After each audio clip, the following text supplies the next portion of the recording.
Ito, nakita ko rin yung aking asawa. Ayan, ayan. Natatain na nga ako. Hindi pa, ayan, kumakain na naman. Hi, mami. Mom. Ano kinakain mo? Keso. Sige na, mga natatai ako. Sabay na tayo. Tatai din daw siya. Sige na.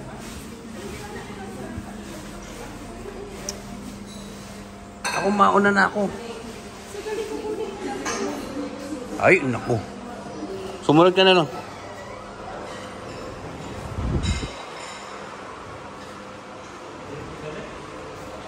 Hindi maiwan yung kanyang kinakain na keso. Binalikan pa. Pwede naman mamaya na lang bumalik doon.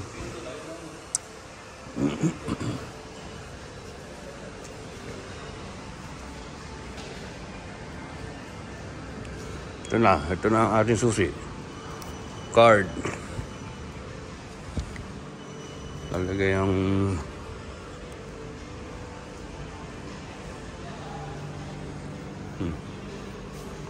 balik ulit tayo dito sa classic hallway.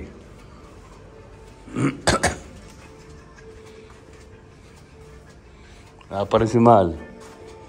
Wala siya.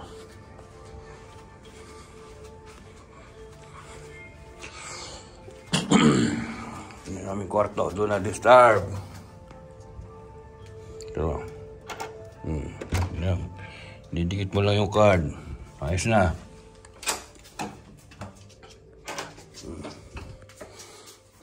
So, ayan. Ito ang aming kwarto.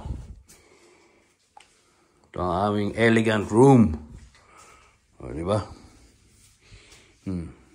Wala pang room service. Pwede na. Ganda. O, ito yung sasabi ko. Nandito kami sa yung terrace namin, swimming pool. Yan, nandun ako kanina eh. Nandun ako kanina, doon sa may hagdan yun. Doon. Nandun ako kanina, di ba? O, yan. So, ito ang aming view. Yan. Itong pinto na to, nabubuksan to. Yan, pwede ka lumabas. Yan. O, pwede ka maupo dito, tambay-tambay. Pag nainitan, hindi maglublob sa tubig.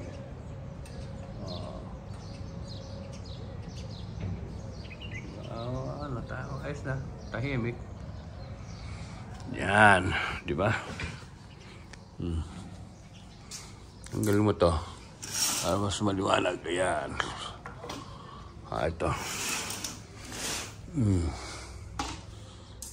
Yan. Sarado muna natin para hindi mainit. Yan. Okay. Di ba?